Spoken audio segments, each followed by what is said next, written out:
This is Concepts, where two pretentious sirs quibble over ideas that explain today's world. Phil Shea and Steve Rose. My name is Phil Shea. I am writing for makeaskillcheck.com, and you can find more writing by me at hittingeject.com. Steve? My name is Steve Rose, and you can find more about me at steverosephd.com, where I write about mental health and addiction. Welcome to the Concepts Podcast. Welcome. This is Phil and Steve here from Toronto and Windsor-ish. Yes. Yes. Today, Steve is leading the charge here. So, Steve, lead the charge. What are we doing? Leading from behind. It always sounds vaguely sexual. Okay. Yeah. So today we're talking about how to heal your relationship with food, because our concept is intuitive eating. And this is a very, very interesting concept. A little bias here, but as a former personal trainer and someone who's written about fitness in terms of a societal level, I find this topic very interesting. But you find it interesting as well because of more personal experiences in this area.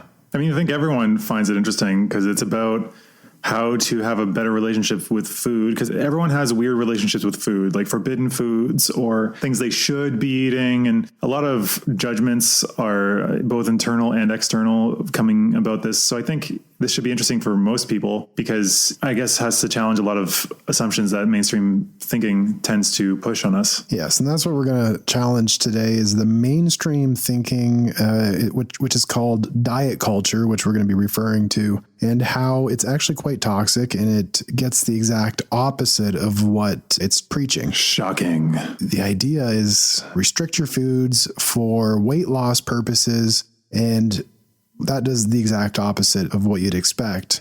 It actually, not what you'd expect. It's very common that yo-yo dieting is widely known, that you stay on a diet for a little bit. Well, I think what you're hedging around here is the emphasis on just pure, let's say, Newtonian kind of physics, biology, where it's like energy in must be less than energy out. That's the solution. There we go. Problem solved. Why are you still fat? What the hell? What's the issue? Yeah. So it's like how economics approached people before, thinking that all people were purely 100% rational actors. And for some reason, they, I guess, just thought they were better than psychology for the longest time, that it took them forever to get to the behavioral economics model that they're currently kind of working with, which is showing that like people don't follow these things just because our model says they will, or this model says it's going to work, doesn't mean it works like that in practice. As I say, in theory and practice are the same. In practice, they're not. Yes. So as a younger personal trainer, I think I started this when I was around 19.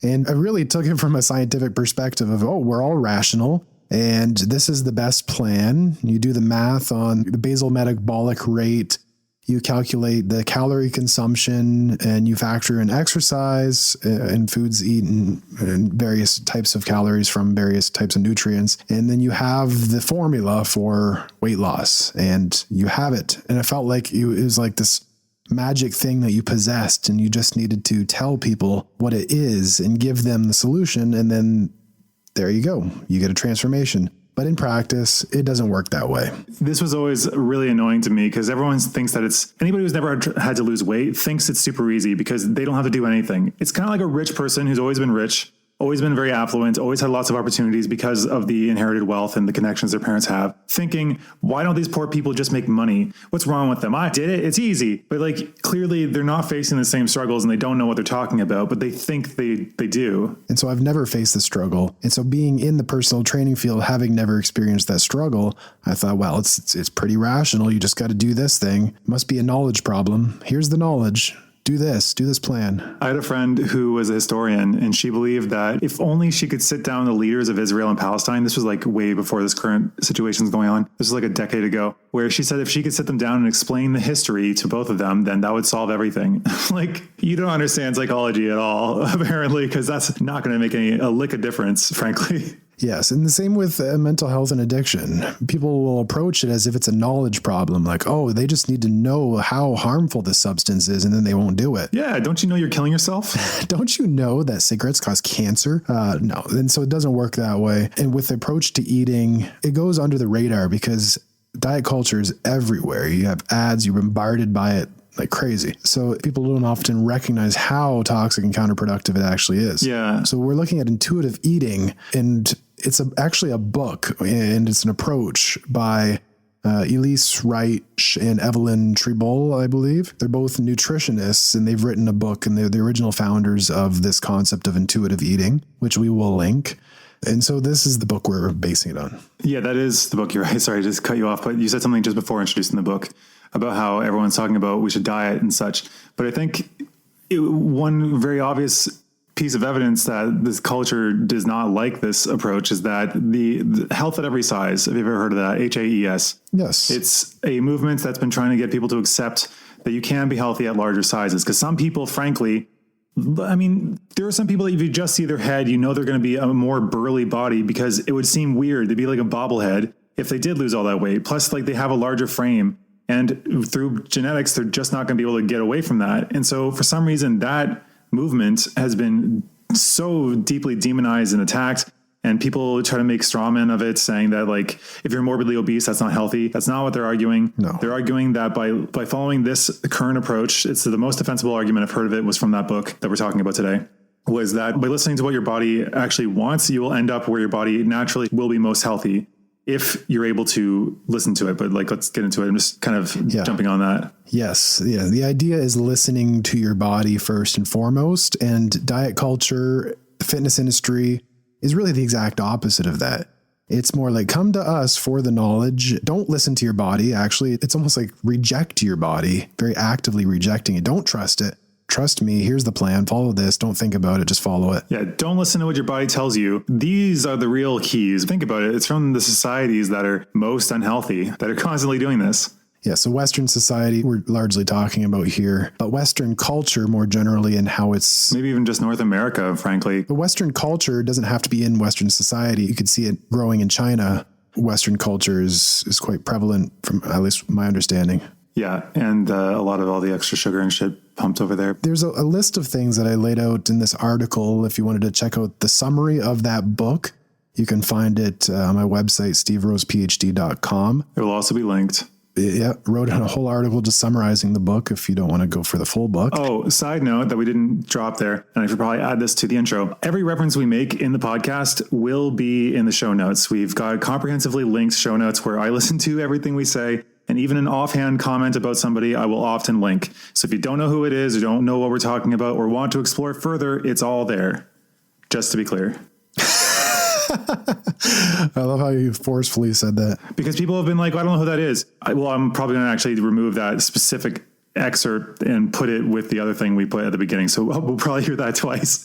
So if you hear that twice, it'll sound so like vaguely angry and annoyed. Yeah. Maybe excited. Sure. Cause people throw like, I don't know who these people are. And I'm like, well, I mean, we did talk about them in other podcasts, but we have to expect that people are not going to listen to these all in order. Yeah. So, but I do comprehensively link everything. So if you want to learn more, it's all there. All right.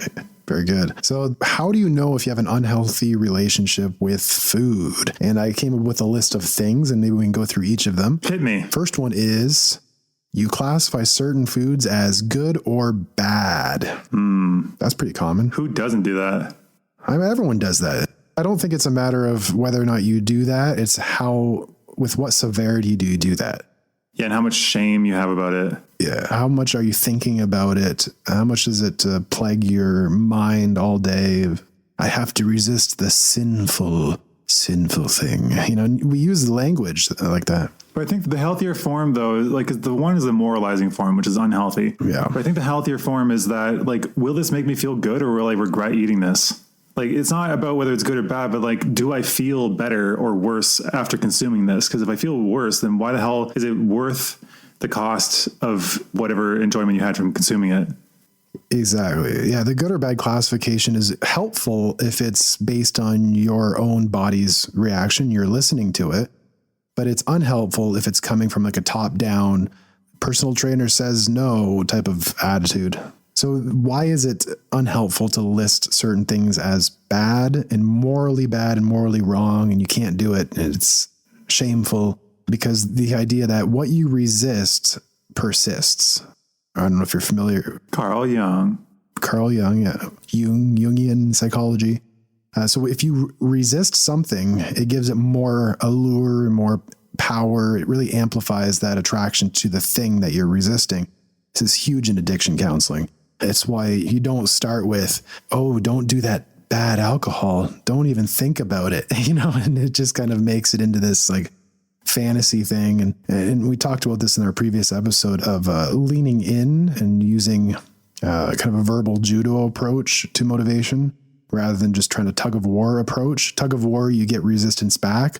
Verbal judo, you use the momentum and you really get some change. That's quite easy to do. I'm guessing my relationship with food, because I'm attempting to follow what this book is saying. And I find that it's frustrating, but I have to tell myself that, like social skills or other things I've worked on, you have to get better before you can get worse. Because as soon as I switched, I gained some weight, and like that's been difficult to not want to immediately start taking action to fix. But I find that like slowly but surely I'm starting to make better choices, and I don't really want the junk as much. I can have as much as I want, but you're just like, I feel bad after I have too much of that. So likewise, do you find that with other addictions? They have in their mind, like, I could have that at any time. It's available. However, I know that the outcomes that come from it are things that I don't want. Is that where they kind of end up? That's exactly the place you want to have someone land, and on their terms. You can't tell them that. Yeah. You can't just tell them, I mean, you can try. oh, that stuff's bad and you're going to not want it. But you have to actually rely on their own experience of it. And therefore, usually a first session is kind of getting an idea of what's going on. And then the homework before the second session would be to bring your attention to these moments in your intuition. Is this thing actually rewarding in reality? Or is it just an outdated reward circuitry that you keep operating on based on habit that's actually quite punishing? And then you meet up in the second session and you ask, how was that? And then they kind of start to lose that actual interest in the thing. So it's really bringing intuition into the process. What are we on now? Number 2 or 3? Number 2, the next one is you are overly preoccupied with food. This is you become the servant of food rather than food serving your body. Hold on. A better phrase. You're living to eat, not eating to live. Ooh, I love it. Very nice. There's actually a disorder that's classified in this category. Orthorexia? Orthorexia, yeah. It's actually like an addiction to dieting. You can summarize it as. So it's overly preoccupied with eating healthy foods and or exercising to reset any guilt. So the next one, you restrict or binge on food. We already talked about this. What you resist persists. This is the yo-yo dieting. Yeah, but it's also like the forbidden stuff. Because like people who think that they're going to just white knuckle it and be like, I'm just going to strength of will forever. I'm going to go to this buffet with my friends and I'm not going to eat the tempting things. But the thing is, you can hold out and do that for a certain amount of time. But because you know you're restricting it, you keep building up this desire over time. And eventually you probably are going to end up having way too much periodically that would be more than you would if you just allowed yourself to have a little bit once in a while. Yes, it's letting off a little bit of the steam here and there rather than it just bottling up and exploding. Yes, exactly. That's kind of the logic here. The next one, you eat based on rules rather than internal cues. We've kind of touched on that as well. But a lot of people are very separated from their body. There's a common phrase people say, it's like you're always living in your head. And we often do this. We become very rational in modern society, and we've become very out of touch with our body. A lot of people don't even really regularly check in on what's going on there. What am I feeling? What does my body need? What does hunger feel like? This reminds me of emotional granularity. It was talked about in this book called How Emotions Were Made. And it was saying how people who have very low emotional granularity, which is to say they don't have a very fine point on any emotion. They just have, say, for the least granular would be they have good and bad emotions. I feel good, I feel bad, but they don't have even like single islands of like anger, happy. But then people with higher emotional granularity would be like, we were talking about granularity when we're talking about like grains, like there's a bunch of grains of sand. Yeah. Whereas if it's not granular, it's like a big whole object, a big blunt thing. And so people who have higher granularity have like different shades of happiness or different shades of anxiety or whatever. They can interpret it more clearly. So people who have really low granularity, they don't understand their emotions, tend to just interpret, say, bad emotions as maybe sometimes they don't even recognize that they're having a bad emotion. All they recognize is they have like a stomach ache or a headache or some sort of physical manifestation of these things. And I think that's similar to this, like you're saying, they don't listen to their hunger. They just say, oh, I should eat because it's this time. Exactly. Yeah. And so you become very like a connoisseur of your body's needs and sensations. Like you can become a connoisseur of various emotions. And I would be even more careful there and not say good or bad emotions, but I would say uncomfortable or pleasant. And it takes away kind of the morality of it. And so all emotions are okay. They're all just information. Or pleasant or painful, perhaps. Yeah, pleasant or painful. And so they're emotions as information. Yeah, they're always a feedback. Yeah, in the same way, hunger pains are not bad. It's like, oh, it's bad. It's hunger pains. Unenjoyable. It's just unpleasant thing. It's information. It's like the gift of fear, right? Or anxiety. These are things that are built in to get you to do something. Like anxiety is built in to get you to take action to help solve whatever problem you're anxious about. Yeah, unless it becomes rumination and overthinking and the rest of it. So these things can go haywire. But the more granularity and specificity you have, the more you can recognize what's actually going on right now. And in terms of your bodily sensations, is this hunger, or do I just need something to drink, or do I need to like move around more? Like what's actually happening in your body right now? Yeah. I think listening to that more would actually lead to less problems with the overall health. They've actually, I think, state that explicitly in the book, because if you're actually listening to these things, you're probably giving yourself what you need instead of, well, feeling guilt and shame and all these other things. Plus you're not probably binging on random bad foods or unhealthy rather foods, perhaps. And it will likely help you just to preempt problems that would maybe come about from either the psychological stress from not living up to what you want, or from the nutritional imbalances, perhaps from not listening to what your body wants. Because instead you end up like a petulant child being like, I can't have that. You're not allowed. And then eventually like, well, I'm going to have it anyway. The diet rebel. We'll talk about that in a minute. Yeah. What you said relates to the next point. You feel guilty when enjoying food. And how healthy is that, to be constantly subjecting yourself to feelings of guilt and or shame, really? Well, it's the same thing as what we talked about. Well, what I brought up from the book, The Big Leap, or last podcast, because things are going well, they think, oh no, this isn't right. I shouldn't be feeling good now. I'm too flawed to feel good. So then they create problems. Self-sabotaging to kind of reset to where you believe you should be internally. And so this is the same idea with food. Yeah. It's like, I don't deserve to enjoy this dessert right now. I can't do that. I'm not worthy of this. I need to discipline my body. I don't have a six pack yet. I can't eat chocolate. Yeah, I'll enjoy chocolate then. Do you remember when we would tell, or at least this would be more you, but like I guess even me when I was younger a bit more, I would tell people I work out and they'd say, you work out? You don't need to work out. You look great. It's like, how do you think, I mean, part of my looking great, I guess, by their standard would be from the exercise they're trying to get me to not do. Yeah. You're done. You're done. Take it out of the oven. It's done. Yeah, all complete. Clap it off. Yes. And so this idea of not enjoying your food goes psychologically deeper than just the detriments of constantly experiencing shame. It actually makes you feel not satisfied. And now you're in a state of, well, I need more because I'm not actually satisfied.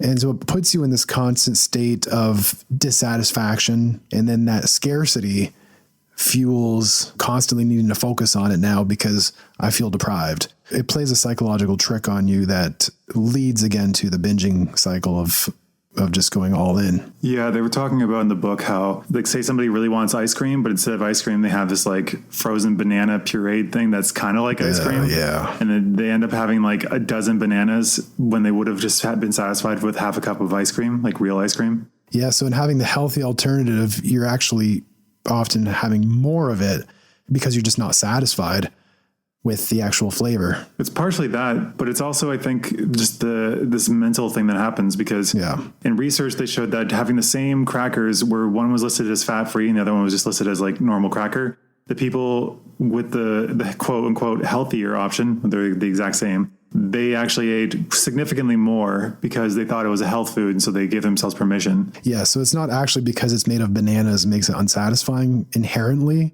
It's exactly that psychological label of this thing equals not as satisfying. I'm only allowed to have this unsatisfying thing. And you're putting off your satisfaction. And then it just kind of goes, and you know what? Forget it. I'm going to have the real thing. And now you've just had both. Whereas if you just started with the real thing and had a few bites and then thought, okay, that was good, we would have avoided this whole psychological process and domino effect here. Yeah, exactly. Exactly. Next one. That's a joke that nobody's picking up on except for us. That Steve, I called him out for, we were both confused about something, and he started saying exactly once I came up with the answer, even as though he had come up with it. This is not a case of me doing that, though. I'm saying, yeah, you're exactly right. We both agree on this. Okay, just wondering. And so the next one, you eat for the purpose of changing your body.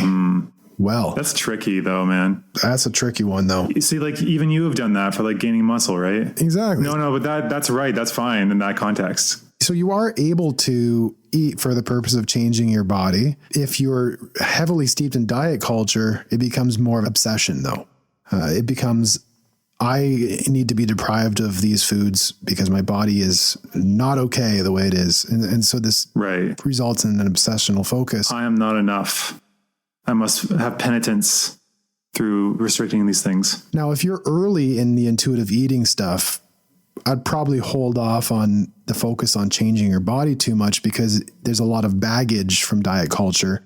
So kind of stepping back from that temporarily, as you said, even if it results in your body going in a direction you didn't necessarily want, having the patience to reset your mind around food and really heal that relationship before re-engaging in these types of focuses. Right. There's a quote from Roy Baumeister, famous but somewhat shamed psychologist because a lot of his research had problems with the replication crisis. He has a book called Willpower, but a quote he has from that I found very useful for this topic was, people think that it takes a lot of willpower to follow a diet and to get in shape. But when you look in the mirror and you're disappointed with what you see, it takes enormous amounts of willpower not to diet. Dieting is actually the easier option, despite what people think. Because like me putting up with this right now, it takes a lot of willpower to not like start centering and policing myself and forcing myself to conform to what society seems to think I should do. It takes a lot of will to fight against those intuitions that have been so long ingrained. People understand what dieting is. If you say you can't have this thing because you're on a diet, everyone's like, oh, okay, of course, he's on a diet, makes sense. But if you say I'm intuitively eating, people are like, what's that? And it makes it more difficult because there's no rigid rules around it. You have to literally tune in all the time and constantly check in where you haven't developed those patterns before. And also the protestations against it are stuff like, oh, if I did that, I'd just be eating chocolate all day, or I'd be a size of a house and blah, blah, blah. And no, you wouldn't, because at first, yeah, because you were constantly in control and stopping yourself from doing these things. And then you get complete freedom. Yeah, you're going to go crazy for a bit, but then eventually you're going to realize, wow, I'm depressed and feel like shit. So like, I should probably stop doing this. And you'll eventually zero in as long as you keep going. However, this definitely will not work if you keep saying, well, I'm going to go back on a diet one day, because then it's temporary and you'll have a phenomenon they call the Last Supper diet, or Last Supper phenomenon, where just before you're going to restrict, you're going to have a huge amount of that thing because you're never having it again. That doesn't last. It could be even like a weekly occurrence where like every Sunday you're going to restart on a Monday. So every Sunday you binge on the things that you're never going to have again. But then it happens week after week. This brings me to the point I wanted to talk about regarding where does this unhealthy relationship with food come from in terms of the broader cultural forces that are really instilling this attitude toward food. And I wanted to go back to something I wrote in 2010, back in the height of the weight loss transformation genre. The Biggest Loser was huge back then. Everybody in their workplace was doing some kind of Biggest Loser challenge. It was kind of all the hype. And I was doing my master's thesis at this time and decided to focus on this narrative body transformation and all of the kind of baggage of morality that's actually in this that we don't really think about when we're so steeped into it. But when you step back and actually look at it, it's quite significant. Do you remember that time back when everyone was focusing on this genre? Oh yeah, of course. It was everywhere at that point. I feel like it's gone away, or is it just me not paying attention, or is it kind of gone away? It's probably just you not paying attention, because there's a lot of pseudo cults nowadays, like CrossFit or color runs. That's kind of out of favor, but there are a bunch of kind of knockoffs of those, which are very much lifestyles. They're trying to like pull people in. Yeah, but it was never quite as intense as The Biggest Loser, because that was like people falling off of treadmills, fainting, puking on the gym floor regularly. Like, this was pretty hardcore stuff. I feel like that was really... You're talking about the show, not people you saw in real life, right? No, this was the show. So it was really depicting fitness in these very extreme ways. And I feel like there was a high point around the 2010s era where this was just kind of all the rage. And when we look back at this now, it's almost like, oh, how could we have held that to such high standard? High esteem In a way. And also how the coaches on there who were terrible people to these overweight people. It's like in those settings, it's acceptable to be shitty to these people because they're overweight. Yeah. Like there's a lot of bias against overweight people. And one of the podcasts I listened to called Maintenance Phase, which got me thinking more about like diets and these approaches. There's this phenomena of people talking about fat shaming and the negative things that go with being fat. And then whenever that comes up, suddenly out of the woodwork, the topic of, especially around thin people, thin shaming comes up. But like thin shaming, I don't know if you have an opinion on this, but their stance was that thin shaming isn't really a real thing a lot of the time, because it only seems to come up as a problem in response to shutting up overweight people complaining about how they're treated poorly for being overweight.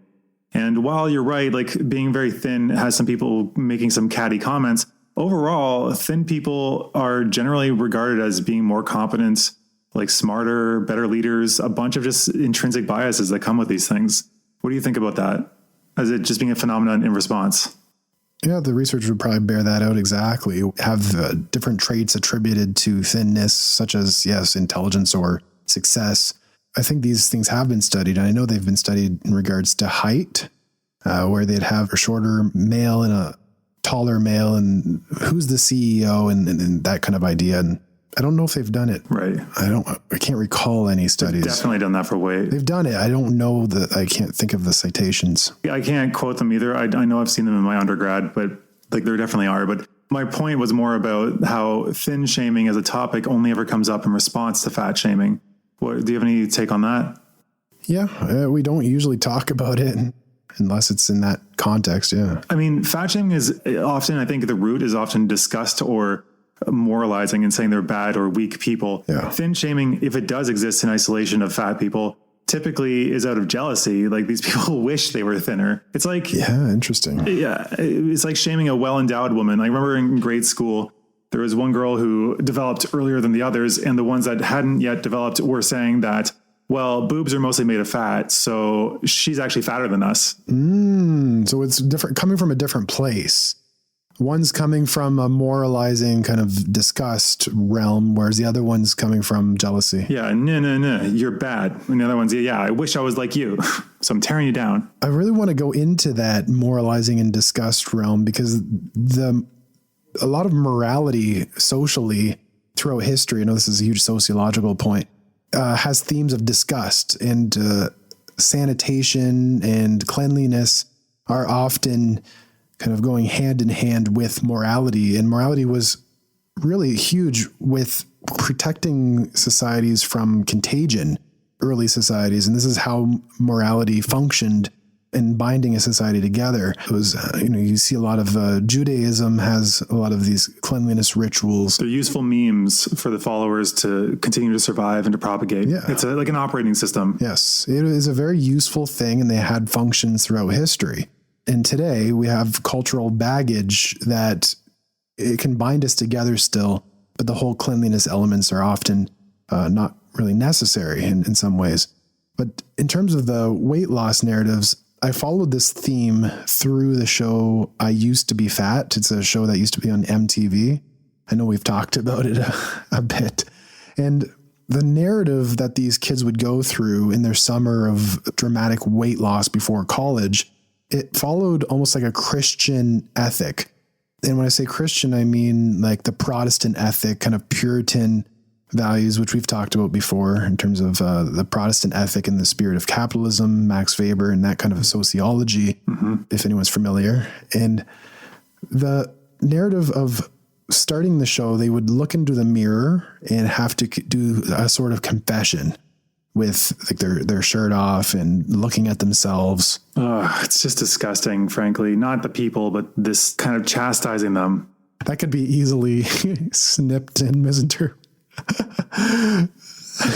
Yeah, I had to clarify that. It's disgusting that we're making somebody stand on camera looking at their body, which they're already treated probably badly for having and just existing in the world, and saying, hey, how about you go through and inventory all the things you hate about yourself? Because we're gonna patch that up temporarily. Yeah. So the beginning scenes were always that. They stand in front of a mirror, they stare at their body, they often cry.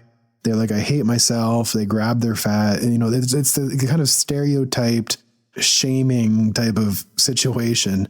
And it's just so shameless the way they do the shaming. The shaming is so shameless in a sense. Because they're on the side of the moral majority. It's like how Christians can often be, or very religious people more particularly, can be some of the worst people because they believe that they're doing the right thing and that no matter what they do, they're on the right side because they believe the right things. But they're still being shitty people, but they're just using these things as blunt weapons, right? And in this case, it's just using the fact that people see overweight people as being less than, that they're able to just completely rip them apart as though they haven't already done that all their lives as a result of everybody else constantly criticizing them already. Exactly. So this confessional scene really had those themes there where you had to confess, I'm bad, I hate myself, okay, I need help, I surrender, really, in a sense, is what they were doing. And the next scene... 12-step program. Yeah. The next scene was like the cleanse or like the penance for how bad you've been. And it was called the first workout. And in every episode, the first workout was always the hardest and the worst.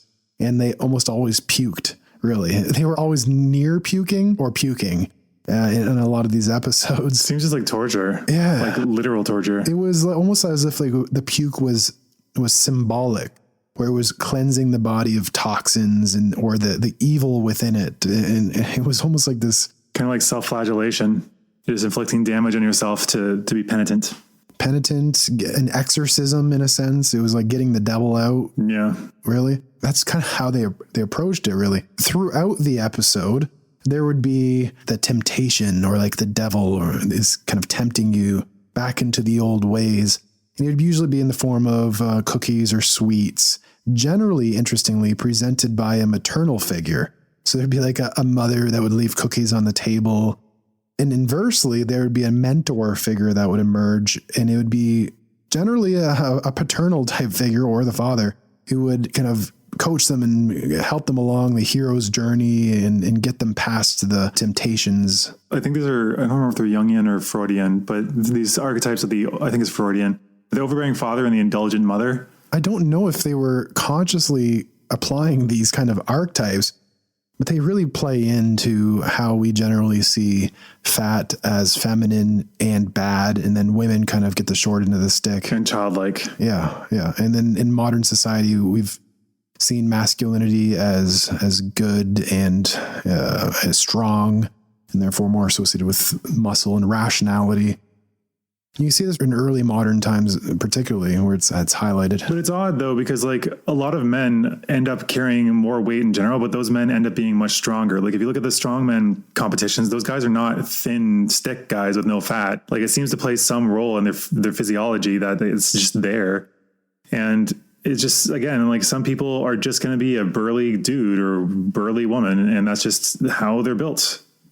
Yeah, exactly. And then, so this show is reinforcing that that's not okay.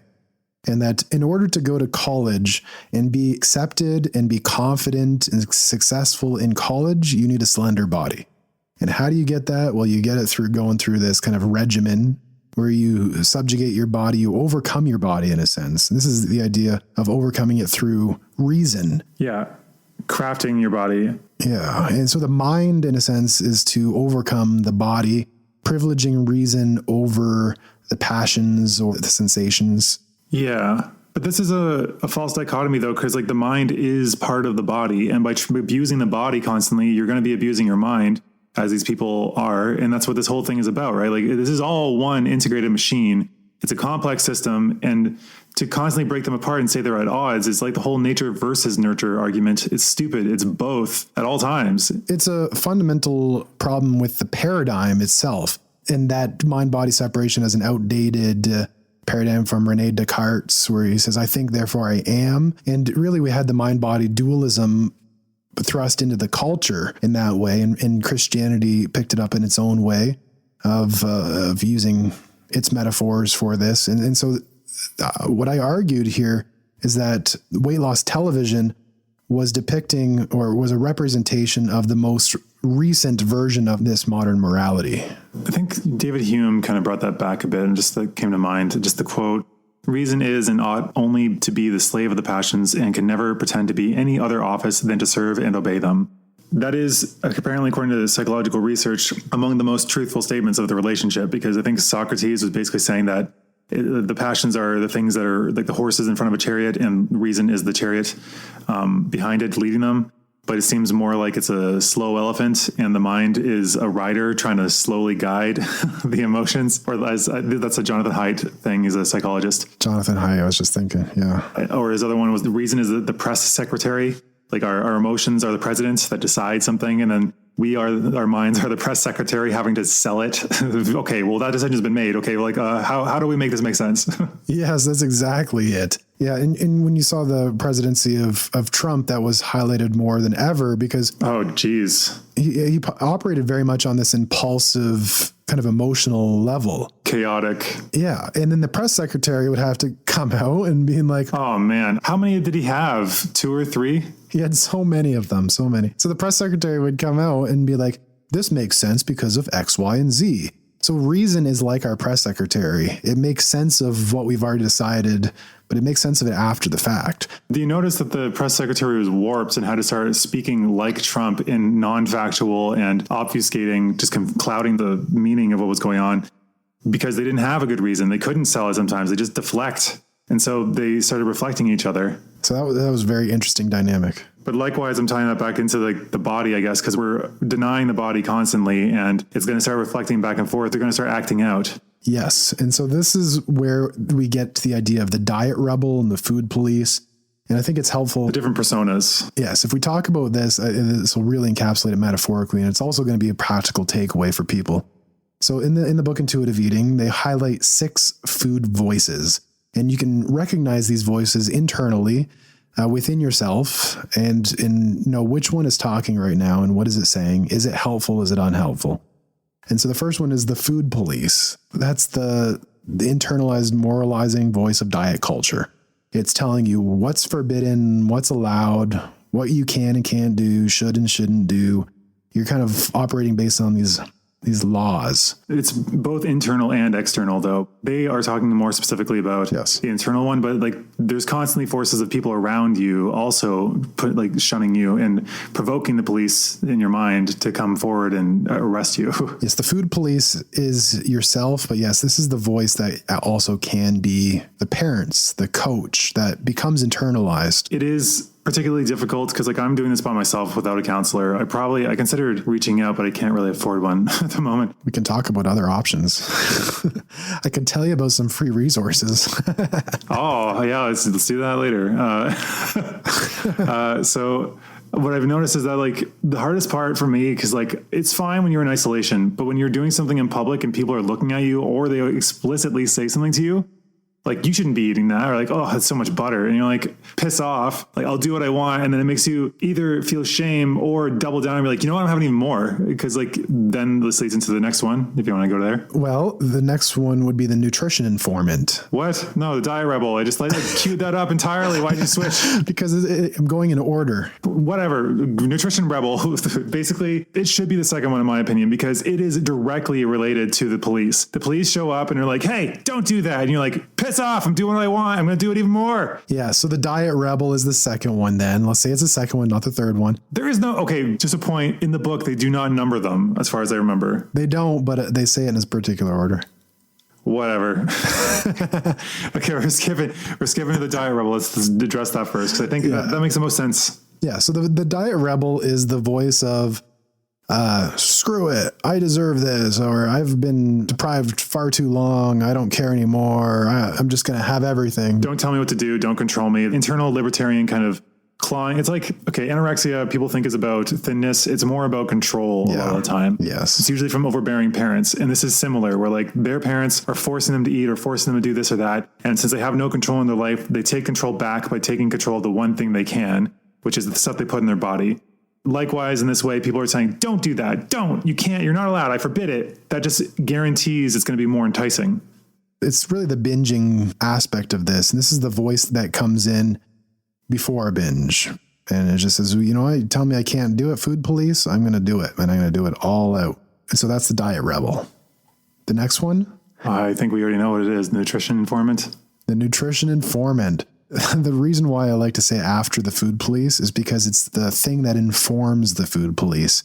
It bolsters it. It feeds it information. It's like the scientist that feeds the police all the facts. For me, then the proper order, based on that connection, I see what you're saying. I would say start with nutrition informant, move to the food police because that's where all the information is going. And then the response to that is the rebel. That's a nice order. They should have presented it that way in the book. No, you have a post on it. I should rearrange my post to better fit your theoretical structure, which I like.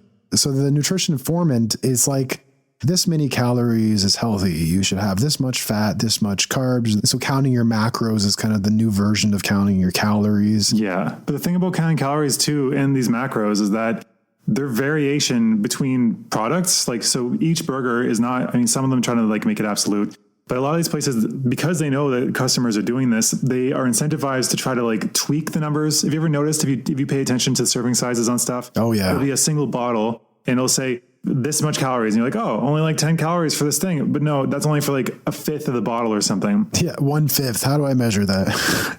Yeah. You have to really like, it's difficult because it's like this many milliliters, but it doesn't equally go into the size of the bottle. So they play these stupid games, or they are incentivized to come up with smaller numbers. And the thing is, when they've double checked these things after an independent body doing these things, they found it can vary by up to twice as much in terms of calories than what they actually have on labels. So it's not something you can feasibly do, even if you wanted to. Yeah. And so this nutrition informant, it is unhelpful when it's feeding information to the food police, but it can be an ally if you use it to understand the different types of nutrients and therefore listen to your body and how it responds to them. So you can have an understanding of what is a carb, what foods have carbs, what is fat, what types of fats are there, what foods have that. And you can have a lot of nutrition information and use it for the purpose of intuitive eating. So it can be an allied voice. I'm with them in the book when they say to not even consider nutrition for the first while of trying this. In the first while, you wouldn't consider it, no. Because yeah, it's going to make you start thinking about like, oh, it's going to start moralizing again, because the nutrition informants, oh, I'm eating this, oh, that's bad, it's too much fat. So by doing that, you're leading yourself back into the same cycle. So if you're going to try this, there are people actually certified in this for intuitive eating, and they would be good to reach out to, and definitely check out the book. But are we done with the nutrition informant? Yes. So the nutrition informant feeds the food police the up-to-date diet of the day. Food police says, no, don't do it. And the diet rebel says, yes, I will. I'm going to do it anyway. I'm do it anyway. And there's three other voices. There's the anthropologist. These are the positive ones. Yes. The anthropologist, the nurturer, and the intuitive eater. The anthropologist is like the observer perspective. It's looking at what's actually going on right now. How are these food voices informing my decisions? Yeah. So can I share a personal experience, I guess, with that? Yeah. Because like what I've noticed is the goal is to stop eating. Well, the Japanese style is to stop eating at 80%. So when you feel 80% full, you just stop. Or is it 60%? It's some percentage that's in that neighborhood where you just stop eating at that point. And with this, you can use the anthropologist to say, okay, like, how did that make me feel? How full am I? Should I eat more? You can take a break and come back later knowing that you can have more, but you're kind of, it's like a form of metacognition that we talked about in the episode Meta. You're thinking about your own thinking and analyzing your own body state, scanning and understanding and saying, oh, so that's how this machine works. We're kind of viewing our body like a piece of equipment. So when I eat this, I feel like this. Right now, I think I need a little bit more fuel. And then I think the problem with a lot of this was the way we're trained a lot of times to like finish your plate. And a lot of these things stem from parenting, where the parents think that, okay, this kid's not eating enough, or now they're eating too much. They're like, don't eat so much or eat more. And they force them. But on the whole, the kid's going to eat as much as they need over time, or else like their body's just going to naturally do that. And what you're teaching them by saying, eat more, don't eat, then they are teaching them to don't listen to these messages in your body. The longer you've dieted, this book says, the less you can actually understand what your body is saying to you, because you've been taught so much and reinforced to not listen to it. To overcome it, like the weight loss television idea. To enslave it. Yes. Yeah, this anthropologist, a helpful observer voice. The next one would be the nurturer, which is really the voice of self-compassion. It tends to the more of the emotional realm here, and it speaks to you like someone you care about. It's a way to work with the internalized shame that was put into you through diet culture. So this is a voice that doesn't necessarily come natural if you've been living with a lot of shame around these things. It's something that you develop. And there's a book called Self-Compassion by Kristen Neff, which we've referenced before. That's really great around developing this nurturer voice, or the voice of self-kindness. It says progress, not perfection. Yes. Whereas the shame voice says perfection or you're worthless. Yeah. You know, what's funny is that I realized that I stopped eating fruit, because I remember thinking basically that fruit is just a bunch of sugar. Fruit is nature's candy. So I'm just not going to eat any of it ever. And so I don't eat fruit either. I just recently started doing it because, like, for breakfast, I'll just have like a peach or something. I really like peaches, actually, I've discovered. But I'm curious how this kind of fits in with what we were talking about last podcast with Tim Ferriss's just structured for basic maintenance stuff that you're just getting through the day. You don't want to think about these things. So you just have like a set breakfast. Apparently the people with the lowest BMIs and the healthier athletes, they don't think about any of these things. It's just automated. I wake up, I'm going to eat this, I'm going to do this. And you just kind of go through the day. So I don't know. How do you think this squares away with that? Having a regimented, just these are the things you eat, and I guess using intuitive eating to just choose how much of each and when.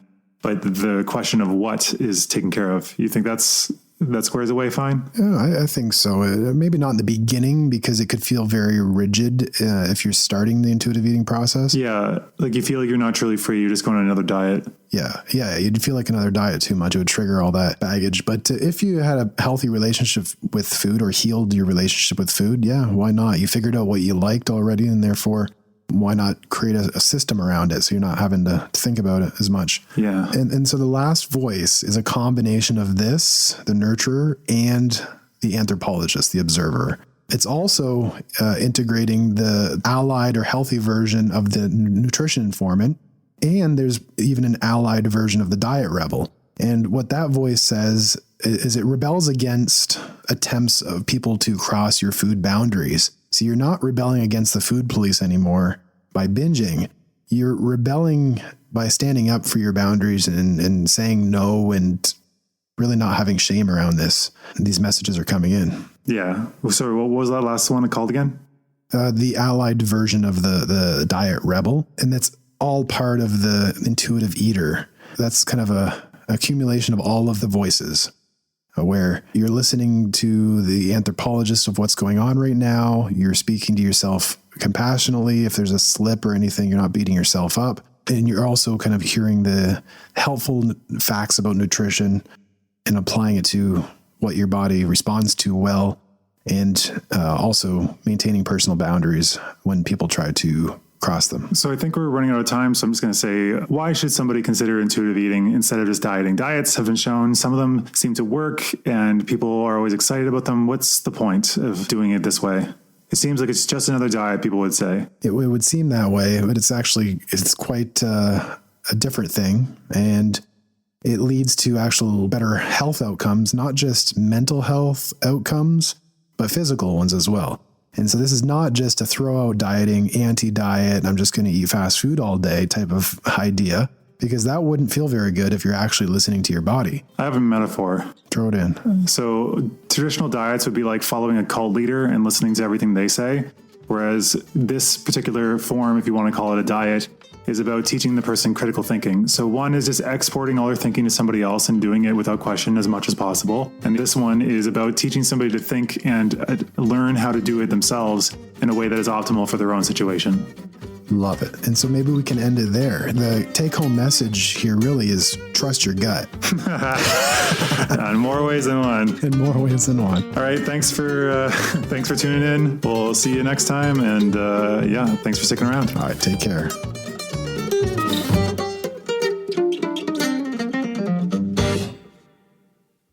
You want to be ready for a tap? Ready for a tap? 1, 2, 3. Oh, I did it way after.